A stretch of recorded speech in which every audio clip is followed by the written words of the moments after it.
The African American Legend series highlights the accomplishments of blacks in areas as varied as politics, sports, aviation, business, literature, and religion. We'll explore how African Americans have succeeded in areas where they've been previously excluded because of segregation, racism, and lack of opportunity. I'm your host, Dr. Roscoe C. Brown, Jr., and with us today is J. Robert Harris, explorer, market researcher, and great American. Hi, Bob. Thank you. How are you? Now, you're an explorer. There are very Yes, few African-American explorers. You're in the Explorer Club. You go on these trips by yourself. Tell us exactly what motivates you to do this. Well, it's essentially curiosity. You know, I'm curious. I'm a curious person, but I'm curious in a curious way. Because the information that I collect from reading or watching something on TV or hearing somebody talk about something doesn't always satisfy me. What I need to do is go there. You know, I'm tempted to just pack up and see what it's like. I want firsthand knowledge. And a lot of the things I'm interested in are so weird that nobody else wants to go, but I want to go. And so I'll take the time and the effort and the expense to organize a one-person, usually, expedition, and I'll go there. What are some of the things you'd be interested in? Well, one time I went to northern Alaska to follow the caribou migration. I read that it was the largest migration of animals in North America. And I saw, you know, the helicopter views from above and thousands of caribou going through the mountains. And most people would probably be satisfied with that. But then I said, no, I need to go there, see what it's like, the weather, the rain, the tundra, and everything like that. I once went to the Australian outback just to find an ant that they said only comes out very rare. I saw 7 trillion ants there. I have no idea if the one I was looking for is even the one that I was one of the ones that I found there. Now, how did you get interested in that? Are you a scientist, or are you just a creative, curious person? It's basically an avocation. It's something that you know. I was a kid. I was a Boy Scout. I learned how to all the basic skills, the outdoor skills, making a fire and following tracks and reading a map and so forth. And I got comfortable living in the mountains or in the forest or in the desert. So even though I was raised here in New York City, you know, I can go out to the remote corners of the world and feel relatively comfortable. And so when I read or I see something that's interesting to me out there, I don't really hesitate to try to organize a little expedition and pack up and go out there and see for myself what's happening. So I'm not a scholar. Nothing I do is bankrolled by anybody. It's just me, my own curiosity. Even some of the things I learned, people may already know it, but I don't know it. And it's enough for me to go out there and just see it myself. But you were in the Explorers Club. You're one of the few African Americans in the Explorers Club. What does the Explorers Club actually do, and why do people come together? Well, I think that the thing that unites the Explorers Club and the members of the Explorers Club is that same curiosity. Whether you're curious about the planets and you're an astronaut, and a lot of astronauts are members, or you're curious about under the ocean, and a lot of people who are deep sea divers, et cetera, are also members. Whatever your interest in, whether it be people, the natural world, or whatever, it's curiosity that I think is the common thread. Most of the Explorers Club members work for a big university or a museum or an organization that underwrites big expeditions, and these are great. A lot of them are in the military or astronauts or whatever. The club is 100 years old, so all of the famous explorers in the early 20th century were members. Now, wasn't one of the founders Matthew Henson, who discovered the North Pole? Well, he wasn't one of the founders, but he actually went to the North Pole with Peary, who was president of the Explorers Club, when he came back, and he was one of the original members, Peary.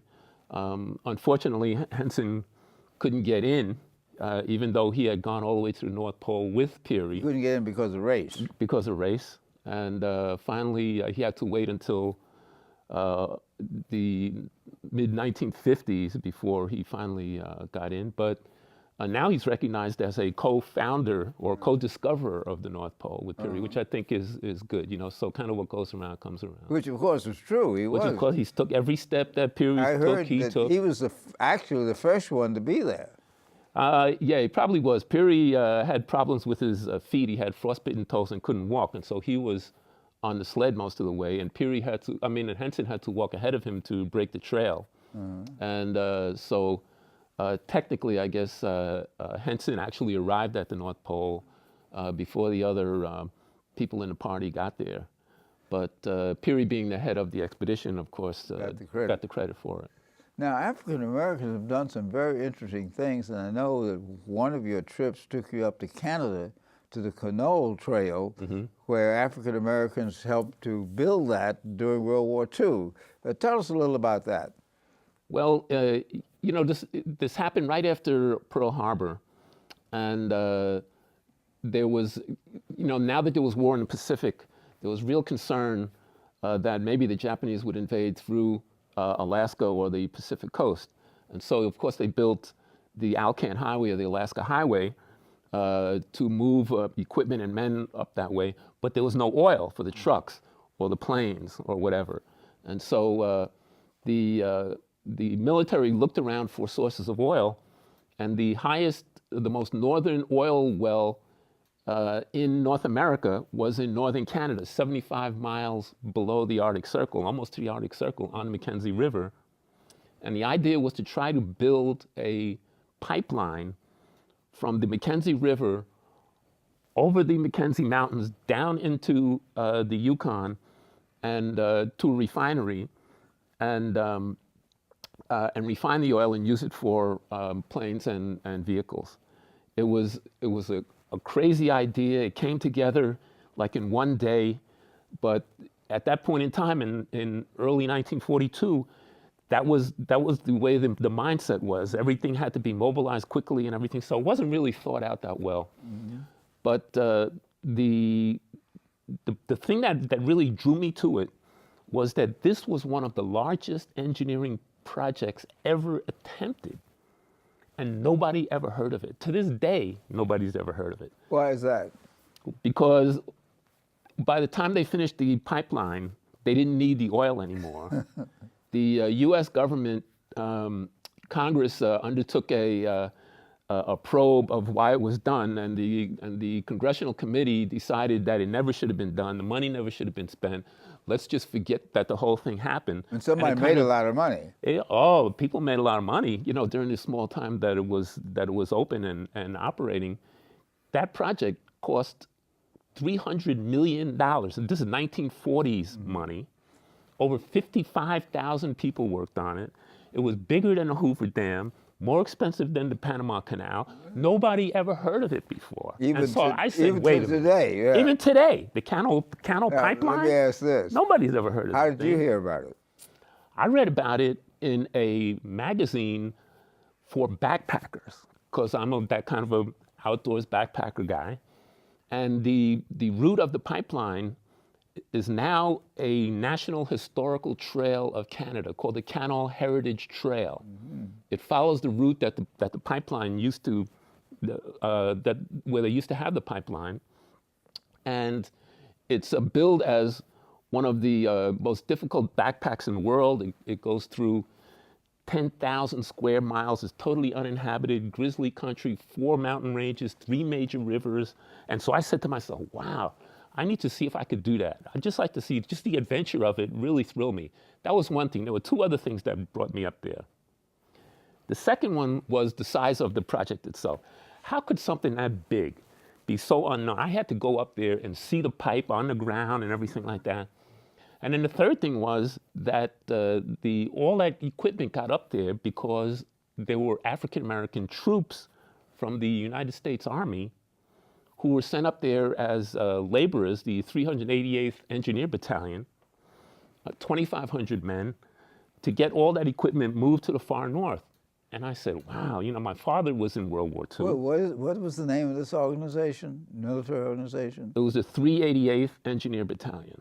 And they were segregated, of course. Segregated out of Camp Claiborne in Louisiana. They'd never been out of the South before, most of them. Really? They didn't know where they were going. They put them on trains to the was far cold up north. there.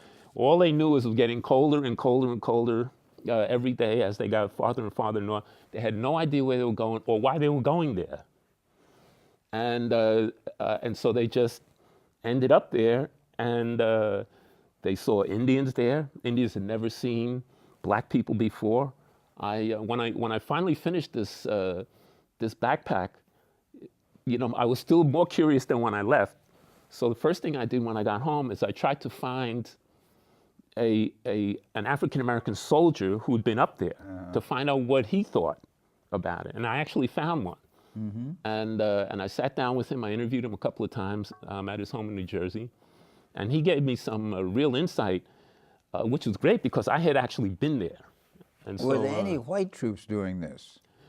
the officers, But I mean, were there any white engineers? there were some. The pipeline itself, it was a pipeline and a maintenance road and a telephone line, the one right on through. The pipeline was actually constructed by civilian contractors. It was a consortium of companies, of three companies, Betchel, Price, and Callahan, had a contract with the U.S. Army to build it. Betchel to build a refinery in Whitehorse. Price, a company out of Oklahoma, did the actual pipeline construction, and Callahan built the road that maintains it, that goes next to it. And so they actually did the actual welding and They construction. made the money. They made the money. But now the military sent these black engineers up there Well, they weren't really engineers.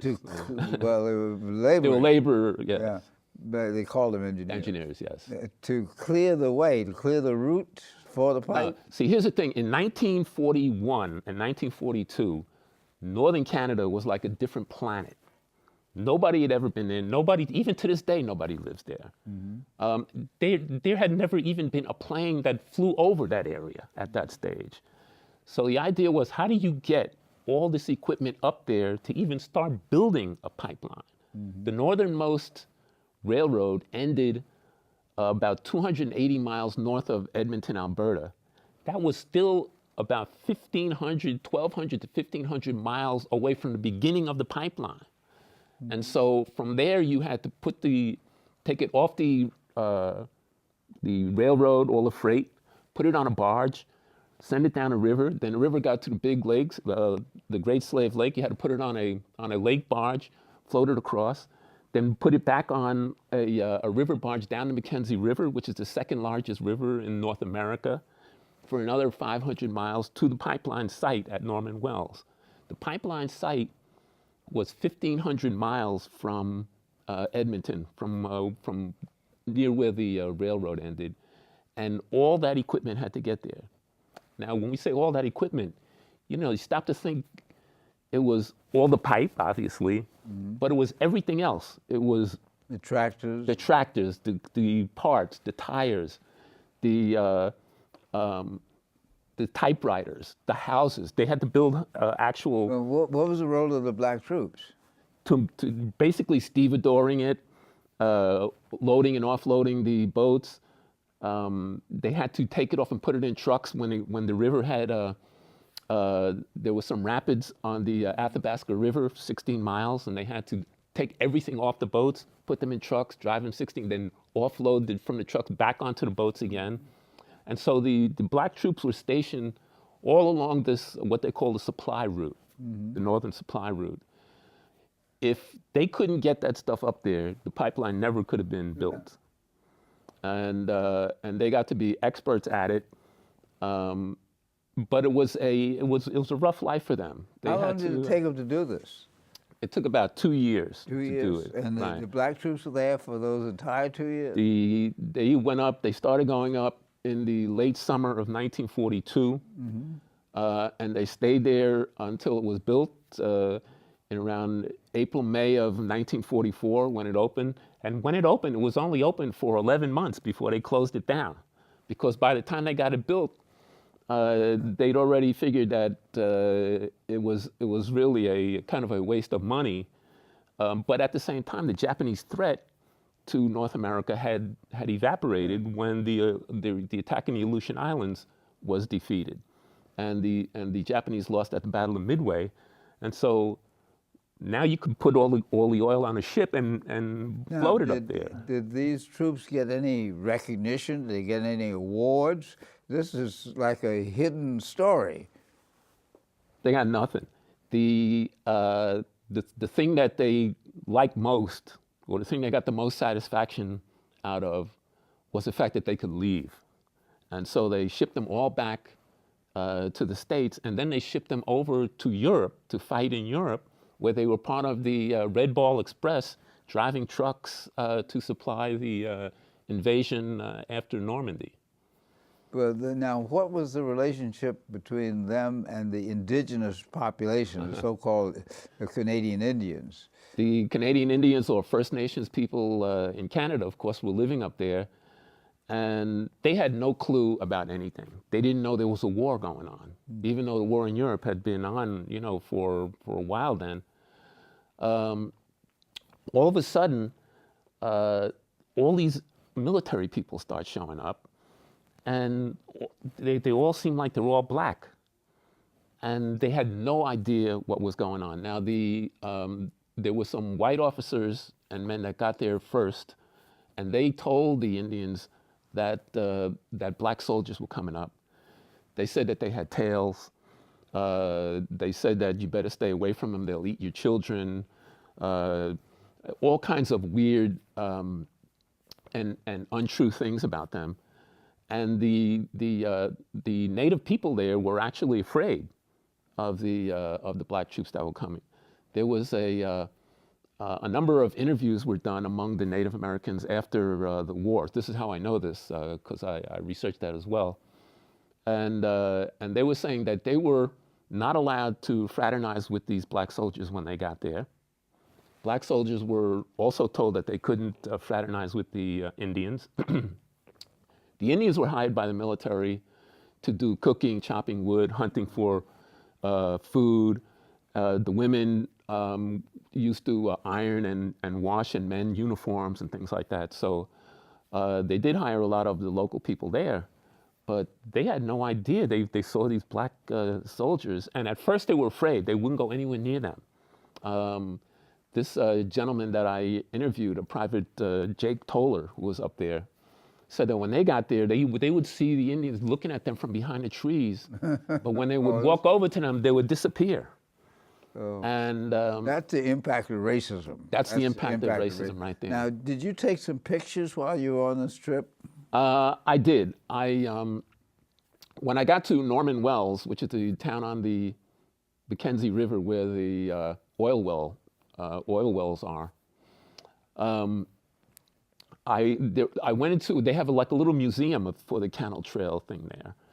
And and part of it is dedicated to the African American soldiers who were there. And there were a lot of photos of the soldiers then from the Richard C. Finney collection. Richard C. Finney was actually hired by the civilian contractors and by the Army to be the official photographer. And he took a lot of the actual photographs and even a 16 millimeter movie that he produced of the pipeline being built.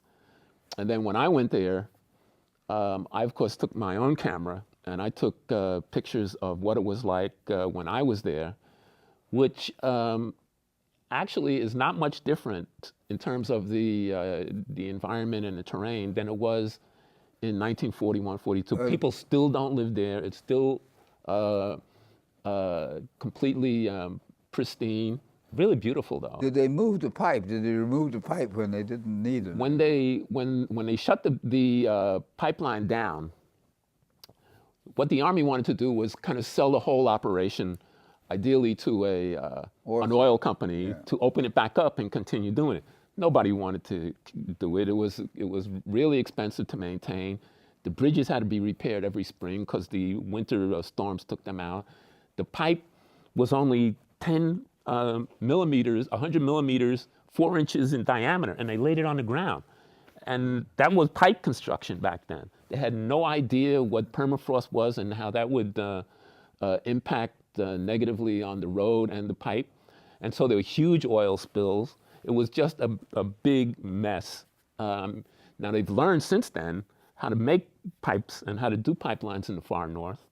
And a lot of the hard lessons were learned from the Canal Now, what did they pipeline. do with the pipe? Did they take So it they- out, or they left it there? No, they sold it to companies that will go in and get it for salvage. And some companies, for not an awful lot of money, were able to sign a contract and go in there and pick up the pipeline and haul it out and sell it. They also took some of the machinery along with it, but most of it is still there. And so when I was walking through there, you know, you're in this beautiful mountain, you know, remote area. Then about every 50 miles or so, you come to a road maintenance camp or the remnants of a pumping station. And you see the old Quonset huts with the roofs caved in because of the weather, rusted out graders and tractors, And all kinds of machinery. You took pictures of that, of course. Yeah, and they even had, you know, pots and pans and all kinds of truck parts and nuts and bolts still lying around, just like somebody had just kind of thrown it there, as though they just packed up and ran out and left everything there. Now, from a historical standpoint, it seems to me that the nation ought to know about this. I think they so. ought to know about the boondoggle this was, and also know about the contribution of not only the black soldiers, but the engineers and so on who did this. This is absolutely amazing. Now, is there another pipeline that they're trying to build up to Alaska now? Well, you know, there is a pipeline in Alaska now, and actually the original Cano pipeline is actually longer than the current pipeline that's there now. How long was the original Canal pipeline? The original Cano pipeline, with all of the extensions that were put on it, was about 1,500 miles. The pipeline that they have now, coming from the Arctic, from the North Slope all the way down through Alaska, is of course built to the latest standards of technology. It's lifted up off the ground, and so they've learned a lot of lessons from this original pipeline. But the original pipeline was possible only because the oil that was flowing through it would not freeze until it got to below 70 below zero. It had a very, very low freezing point. And that was the reason why they figured that it might go through. But now, of course, that oil is still there to be used, but there's not much development in northern Canada to this day. But as the Mackenzie region develops in the future, the good news is that there are oil wells there. That oil well has been there since the 1930s. Actually, the oil's been there for probably a million years, but the... Now, as an adventurer or explorer, you also are a researcher. You use your creative instincts to do market research. Tell us a little about what you do there. You mean to make a living? You mean to make a living. This is more. But that's what you do as explorers is exciting. But isn't some market research exciting, like what you do? It's totally exciting. You know, it's. I mean, not only does it enable me to be able to finance and underwrite these strange trips that I've taken around the world, but how many a lot have you taken? 29, I believe, over the past 35 years. On about every continent and every remote area has. When my you're name writing your book? Somewhere. I'm actually writing a book now on this Canal experience. It's called "This Is No Picnic: Adventure on the Canal Trail." This is no picnic, by the way. Is when the civilian contractors on the Canal pipeline wanted to hire contractors to come up and work there, they put these ads in the papers.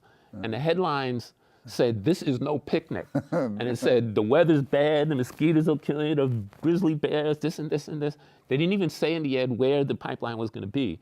But the headline was really more about discouraging people from. But somebody going up must have there. made a lot of money out of this. Well, they got paid really good money up there, but the workers who signed on would sign on for a contract for a certain amount of time, and most of them couldn't last it out. They couldn't stay there the whole time. So they made money but they were working under really hard conditions, and I know that because I was up there, and a lot of them just weren't used to it, and they weren't up to it. How long So did it take you to do the trail? I walked 210 miles. It took me 20 days, and there were no towns there.